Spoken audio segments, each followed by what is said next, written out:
Marc Kudish, I'm glad we could have some time to talk about trade and some other aspects of your career. And I want to first ask you about something that you told Stage Buddy in 2017, which was, as a performer, I'm not interested in adulation. I'm in it for the conversation. I say yes to projects where I can be there to see how the audience receives it. What was it about the conversation that trade offers that made you say yes, even before it was completely written? First of all, I love the music. I just liked what Emma was writing in terms of a sonic environment. From that, I knew that it was going to be an uneasy conversation on the course of the night. Um, and even in the aria, because the first thing that we did was like essentially we polished and we recorded at least the older man's aria. And that happened during the pandemic, you know, like I was in my bedroom, like throwing towels up, and trying to get as damp, like a dampened environment as I could. Um, but I liked the idea of someone who lacks the skill set of expression trying very hard to do so. And I think that in many ways is metaphorical for where we are right now. There are a lot of people out there who lack the skill set to truly express themselves. But I think some of us are trying very hard to do so. And I think what's interesting in reading the libretto for Trade, because I haven't had the opportunity to see it yet or to hear it, is that this is a man who seems to be stumbling towards honesty by the end of the piece, which sounds like an intriguing arc for any actor to play. Yeah. I mean, look, I like stuff that's honest, right? Engaging to me is just being honest, not apologizing, not trying to put a pretty bow on anything, because that's not honest, not in today's world. And more often than not, when things get musicalized, they get romanticized, because obviously music is a heightened state. When words aren't enough, that's when music kicks in. But also, it's about the heart, the senses opening up, even in the hardest or most challenging conditions. And for this man, like for me, I just look for hope. I don't need a happy ending. I don't want a happy ending. I want hope. And that's the thing that I think is so cathartic about the piece and the older man, frankly, the younger man, is that by opening themselves up, by even just acknowledging their situation and trying to talk about it, there's hope for an actual conversation to go beyond where they are now. And that's real. And that's moving. Because you can actually believe that other people of that ilk might want to, or after this, attempt to communicate beyond where they've been. I mean, because it's what we got to do. Absolutely. I had an opportunity to speak to Marc and Emma prior to the world premiere at Prototype.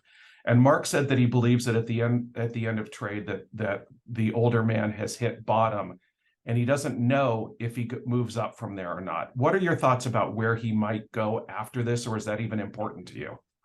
It's not important to me, because I have to play the moment. I play the event, and I play the event moment to moment to moment to moment. It is incredibly important to the audience. And if we do our job right, that will be the conversation over dinner, and then over breakfast the next day, and then over a cup of coffee 3 weeks later. My responsibility is not to that. That's the audience's responsibility. My responsibility is not to judge. That's the audience's responsibility. And these are characters that, especially of late, like my last Broadway show before working on this opera was, again, with an Irish playwright director, Conor McPherson. playing a man that was not dissimilar in terms of where he was in his life and the decisions that he was making. And I loved that. I love in Irish literature that there's a real exploration of men in intense circumstance. I mean, in anyone, frankly, but I can only speak from the male point of view. And I don't know where he ends up. I mean, I have my ideas of what possibly happens, but for sure, it's weird. He hits bottom, but in hitting bottom, he is at his best now. Because he's found a moment of truth. 100%. He achieved what he set out to do. It may have not have gone the way that he wanted it to, clearly, but he actually achieved what he set out to do. And that to me is a lot. Again, this is a piece that's maybe not meant to have completion for him, but who knows who's sitting in the audience. It doesn't even have completion for Marc, and he went from a play to a libretto. So, which, that, you know, that and tells you it was everything. fast. Yeah, but also like the beauty of what Marc wrote, and it's a beautiful play. And I always stayed focused on the play. I mean, I love the opera of it, but the beauty of the piece, the beauty of trade, because we're talking about modern opera, which I am a huge fan of, the same way that when I first discovered music theater, I just became like Lancelot for it, you know? I feel the same way about modern opera right now. And frankly, it's far more interesting to me than anything on Broadway. Because it's sort of like when I first got to New York and I was doing theater, that was what we were doing. And it feels like opera's picked up like those reins and has taken the reins and is moving forward in that direction.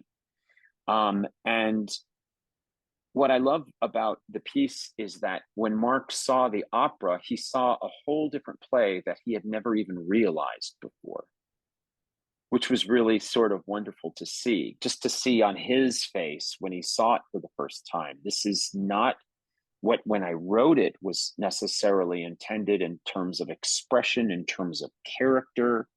My interpretation of the older man, I think, is incredibly different than what he had originally envisioned when he wrote it. But it's still totally and completely valid because what he wrote is so totally and completely human.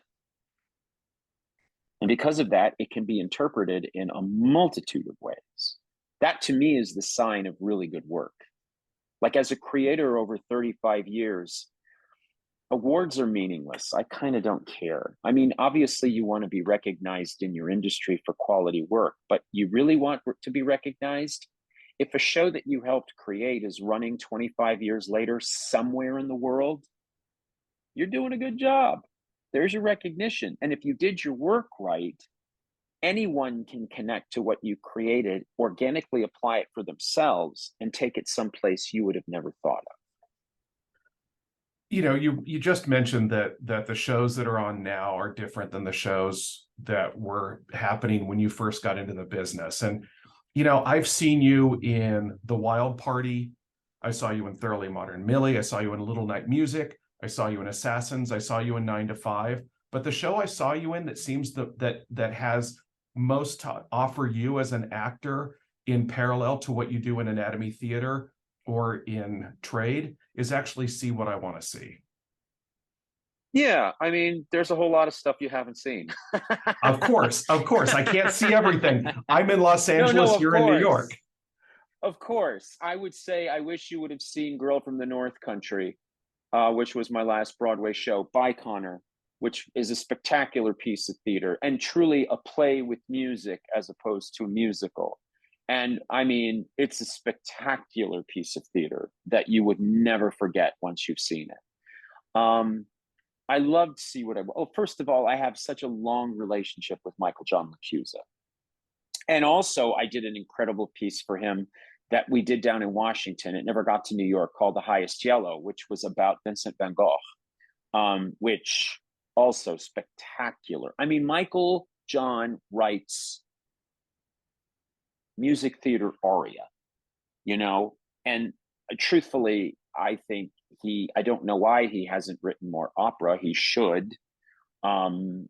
and I keep poking at him to do it. But like, that's my longest relationship, in terms of working relationship. I'm working on 2 new pieces for him, like currently. Like, his writing is incredible. See What I Want to See is incredible. Like, there's I mean, and I always say to people, there's an aria that I sing called Central Park, and it is an aria, and it's one of my favorite things that I've ever created. It's one of the things I'm most proud of. It was a real collaboration with Michael John and I. And it took a while to find it, but once we found it, there's nothing else like it, Yeah, that was as well as be. that was a Yeah, very unique evening of theater. I mean, I'm so glad I got to see that because, as things like that don't happen in LA very often. they don't happen in New York very often. Well, that's true too. And Yeah. it also says something about where theater has gone when somebody like Ricky Ian Gordon realizes that for him to have a successful career meant he couldn't compete with what was going on Broadway, and he had to find a way of making opera his path, and it's done well for him. Yeah, I don't know that he couldn't compete with it. I think he's always been more of the classical mode. I mean, I've done a musical for Ricky Ann. I actually did a piece called Sycamore Trees, which was based on his autobiography, the autobiography of his family. And we did it down in DC. And it's a beautiful piece, but it's very operatic in its nature because that's just Ricky Ann. That's how he writes. And he just had a big success off Broadway, with a piece over at Lincoln Center. It's just, that's his. I mean, that's Ricky Ann. That's how he writes. I don't think anyone should have to change their style to, what people forget. People used to, operas used to premiere on Broadway, and it frustrates me that people are so linear now about what is an opera, what isn't an opera, or what's appropriate. And I've spent my career being on the fringe of what is or isn't this, doing a play like this play that I did called Hand to God, which we did off Broadway, which was really intense and very fringy. And everyone was like, that doesn't belong on Broadway, until it was on Broadway. And it did really well on Broadway. I mean, and how is it? How is a show a Broadway show? It's on Broadway. Done. Doesn't matter what it is. And if you really want to get technical, Hamilton is an opera. It's all sung or spoken in rhythm. Everything is underscored. That is an opera, It is. Les Mis is an opera, a pop opera, but an opera. Jesus Christ Superstar is an opera. Tommy is an opera. I mean, Joseph and the Amazing Technicolor Dreamcoat, for all its poppiness, is an opera. So, and I've done opera, as you said, Anatomy Theater, where I had, sizable monologues. Who cares? That's coffee talk. Let's chat about that at the restaurant, but it has no value in the space at the event. Right. You should So just Ricky, experience the event yeah, for what it is and what it has to offer. right. And I think that Ricky Ann has done well in the opera houses because his stories have an epic quality to them. Everything Ricky Ann has written, even if it's about mundane, he looks at the mundane on an epic level, which I think is very effective. Absolutely. It's what made Intimate Apparel work both as a play first and then as an opera. Rock and roll. Yeah, absolutely. Speaking of opera, do projects like Anatomy Theater and Trade challenge you vocally in different ways than the shows that you've done? I mean, yeah. I'm more interested in the intention. I'm more interested in the intent. Um, the truth is, given where they both vocally sit for me, they're not vocally taxing. It's the intention that is the joy and the fun. And frankly, in both cases, I mean, I am classically a cavalier baritone. That is genuinely what I am. But for whatever the reason is, in most of the modern opera work that I do, I'm a bass baritone. And that's because I guess of the character or the intention of the character. And so I've practiced my voice in that space. So in some ways it becomes challenging because you almost sort of have to re-register yourself. And it's hard to describe, only in that because I work in so many different mediums and vernaculars of music, I have to keep my voice flexible. So in some ways, like if I'm singing a pop score, I place it in one place. If I'm singing a Broadway score, depending, because it's 8 shows a week now, you cannot sing operatically 8 shows a week. I don't care who you are. So it has to be placed that way. If I'm singing something like Anatomy Theater or I'm singing something like Trade, then I have to place it here. And I have to constantly think because I have to keep flexible. I don't get to just, like in the opera, when you're a Fach, you're a Fach. You're in your Fach, you sing your Fach. On Broadway, they don't even understand what that is. And you have to be flexible. You have to bend and roll. And so when it comes to learning a role as well, I think of it from more of that dramatic angle. I'm thinking the libretto is leading me to what I'm going to do vocally, ultimately. The vocals don't come first for me. The intention and the logic comes first. And then I'll find the vocality of it. Because sometimes I don't want to sound beautiful. As in Anatomy Theater, there are moments where I wanted it to be nasal and shrill and harsh, to play with the audience, to mess with them, you know, But and in an opera that's already messing with the audience anyway. 100%. But the beauty of like Anatomy Theater, which is one of my favorite things that I have ever done. I love that piece so much. I love it too. I saw it here. I love it so much because it is a dangerous piece. And I want us to do it again. I think we've gone through this period of time where it was just too sensitive, but I think we're back at a period of time where I find it to be very necessary. But like, it's subversive, and especially my character just beats you with your own judgment. And in Trade, it's the opposite. In Trade, we don't come to you, you come to us. Trade is very much, even though it is an opera, it is very much a play, which I think is what is fascinating about the piece. And it's what I really love about the piece. It is not presentational. There is aria, but the wretched in the show is as interesting, if not more so, than the aria. And when there is aria, that aria is to each other, to the characters. It is them reaching out, trying to communicate to the other. And it thrashes at times, and it's super quiet at times. And again, there are moments where I don't want to sound pretty. It's hard for this guy to say what he's saying. Like, if it was open and confident and beautiful the whole time, that would be dishonest. But what's interesting about him, and I asked Mark and Emma about this when I spoke to them, there are these brief phrases that each of these characters have, and then particularly with the older man, all of a sudden he just spews his guts out. And what Mark told me was that there's a point where these characters run out of words to say until it builds up, and then suddenly everything comes to them. And that's got to be tremendous for you. Oh, it is tremendous because it's real. I mean, look, acting is overrated.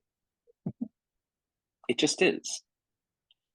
And when I hear an actor say, "Oh, I pretend for a living," it bothers me because I want to say, then you're not a very good actor. I don't. I tell the truth. It's not hard to tell the truth when what's written on the page is truthful. And it's also truthful, not just in its content, but in how the characters, like, it's very important that a character sounds very much like that character. Like, no one else should sound like that person in life, you know? That's when you know you've got something specific. And Sondheim said it all the time, and I think he stole it from Oscar Wilde. The more specific you are, the more universal it becomes. And it's a very specific play, And because of that, acting is not necessary. Like I just have to be with the character. And being a man of a certain age now and having the amount of experience that I have in my life now, I don't have to look far to relate to what the older man is going through. And I just have to be in the play with not only the play, but with the audience, moment to moment to moment. That's all I have to worry about. That's all I have to think about. And That's it. also with Kyle as well. 100%. And that's what I mean. And, Kyle and I would say to each other every night, let's just be together out there. Let's just it's you and me. It's you and me, right? I don't care. Like, it's not that we don't care about the audience, but the audience has their responsibility and we have ours. I'm not responsible to take care of the audience on a nightly basis. I'm not a politician. I don't have to shake everybody's hand. You paid your ticket. You paid to come to work. Get on the train. You're either on the train or you've missed the train. But that's not my responsibility. Not if I'm doing my job. And I am, and we are. Right. And now it's up to the audience to accept it however they will. And this particular piece is so intimate for an opera. Right. Let me ask you about something Emma told me about during the rehearsal process of Trade, which was that as you and Kyle were working on individual scenes, there were questions about the pauses and the silence that were built into the piece. And it was only when when you both saw it all together that you realized the power of those silences and how that worked. Tell me about that process for you in going from uncertainty to these silences actually have a real power and meaning when all put together. Well, look, silence always has power and meaning, especially when it's not silence. It's like saying antimatter doesn't exist in the space, or black matter in space. It's there. It's just a different form.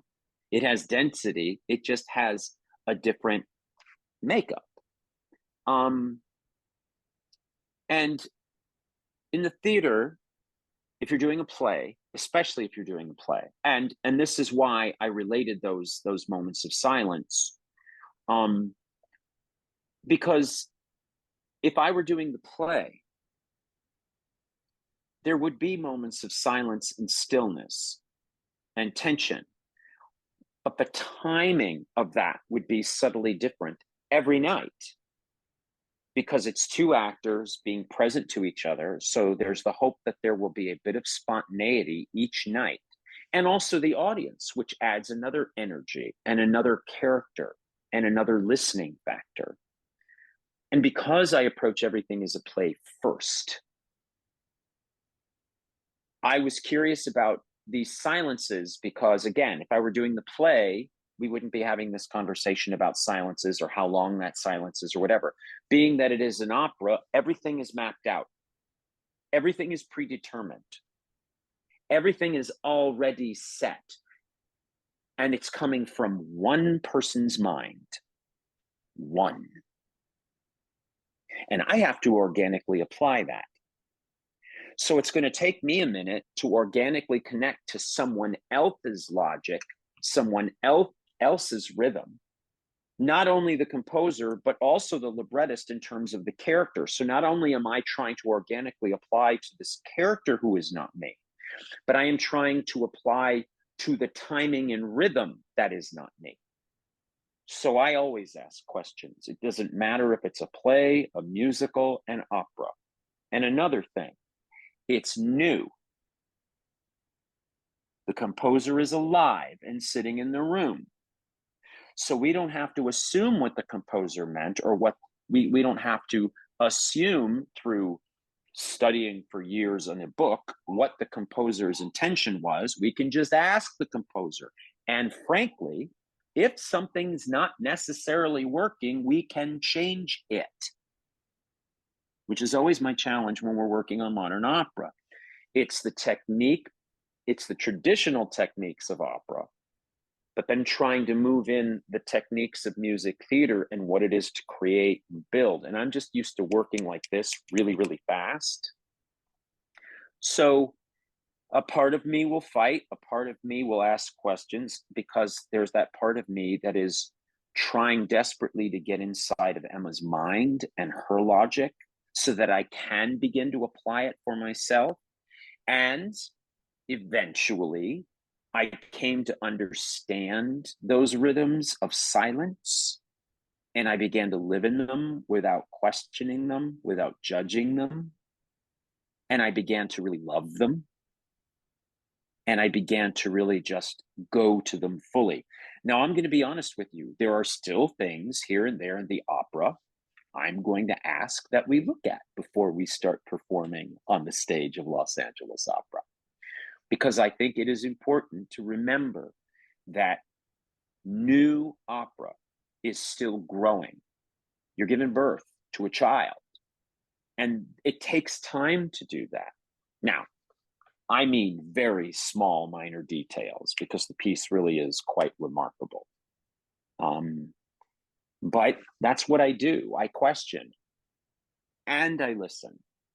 Like, I love Emma and Alex. We got to mention her partner, Alex, because his work in the piece is incredible. His design of sound and sampling, I mean, it's incredible. They are so good.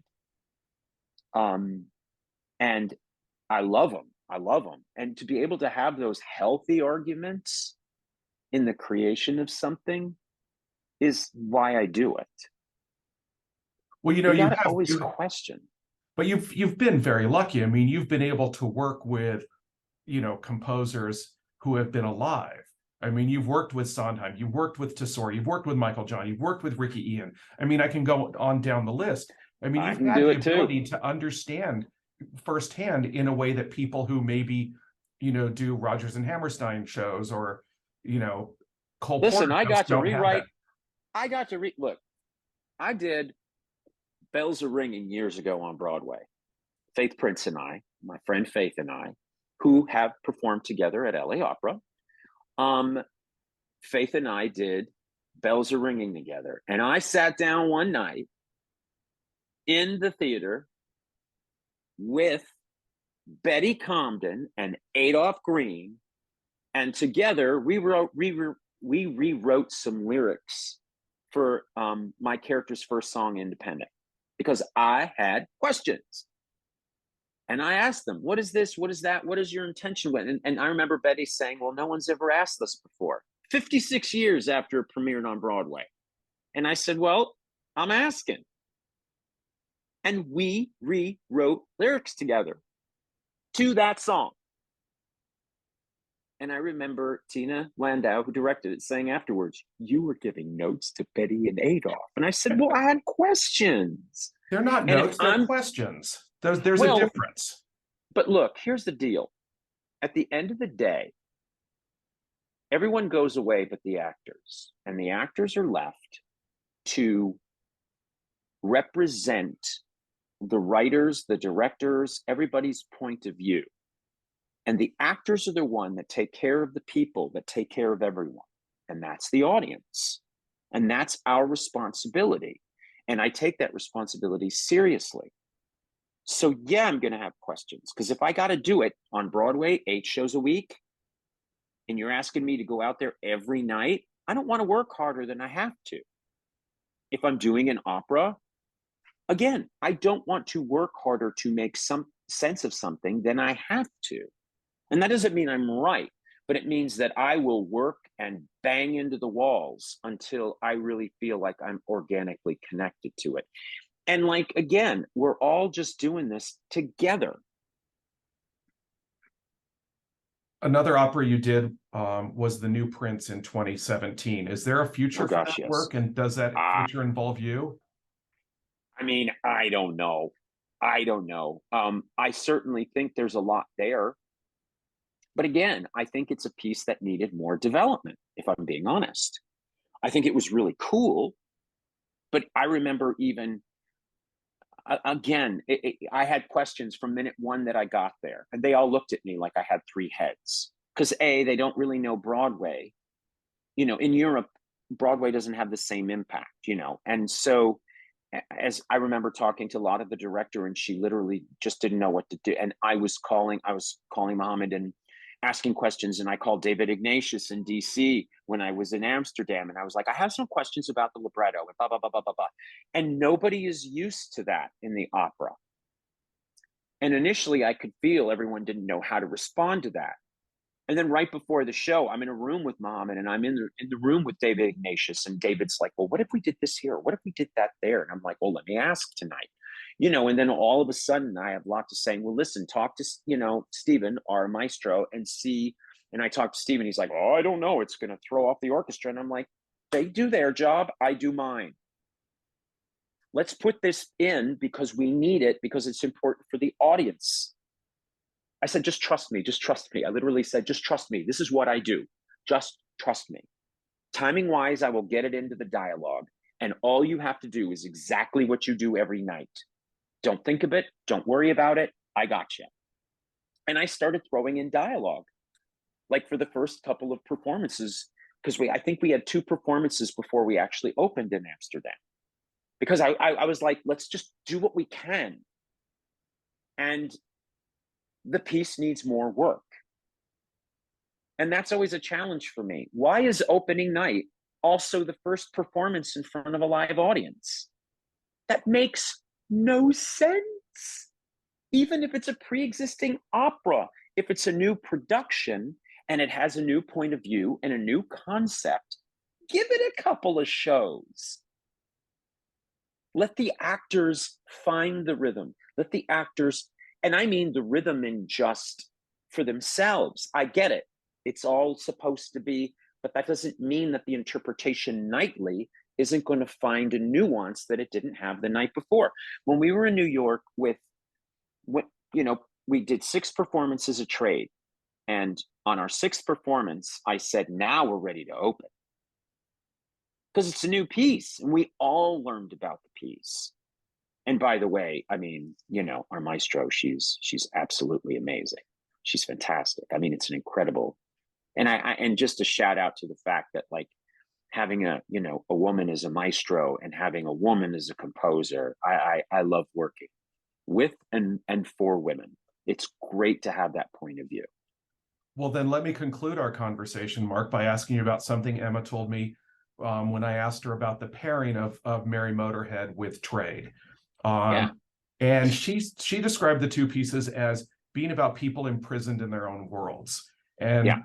And characters like these prove endlessly fascinating for us as an audience. And I assume that somewhere in there, what they're imprisoned by are the same things we're all imprisoned by. But I'm wondering, as somebody who gets to bring these stories to life and these characters to life, what is it about, quote unquote, people imprisoned in their own worlds that is such a rich opportunity for you as an actor and compelling for you as an individual and as a human being?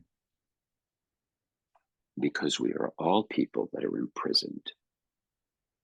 We are all people that are imprisoned in this novel of fiction that we write in our heads every day of our lives.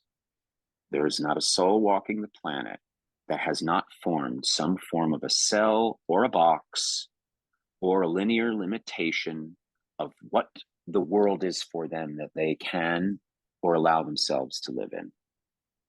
And sometimes the cell is more literal than other times, but that is why Merry Motorhead is so beautiful with ours. Merry Motorhead is far more direct than our piece. It's a monodrama. Naomi just thrashes through that thing. It's so fantastic. But interestingly, that is a character who is in prison and far freer human being than my character, who is only in his own prison, his own device of a prison. It's a fascinating dichotomy. The 2 pieces could not be more polarly opposite and yet more deeply connected. And again, shout out to Naomi because she's amazing. Elaine Kelly for really having a handle and the reins on both of those pieces because they are so different. And the fact that I mean, Emma wrote those two pieces and they are so different. I remember the first time that I heard Mary Motorhead and I was like, oh my God. And like, I'm used to her writing, and yet.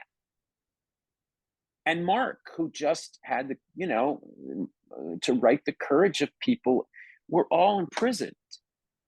I say it all the time. Technology constantly changes, constantly advances. The human condition remains the same, will always remain the same, always. We will never change as human beings. We will never evolve, in my opinion. So the best thing we can do to connect is to merely acknowledge that that is who and what we are. And acknowledge our flaws, acknowledge our foibles, acknowledge our limitations, acknowledge the cells we create for each other. Only then is there a conversation about opening the door and letting ourselves out. Well, I've really enjoyed this conversation. I can only imagine what it would be after I get the opportunity to see these two pieces in April, which I'm very much looking forward to. Wait till you see these two pieces.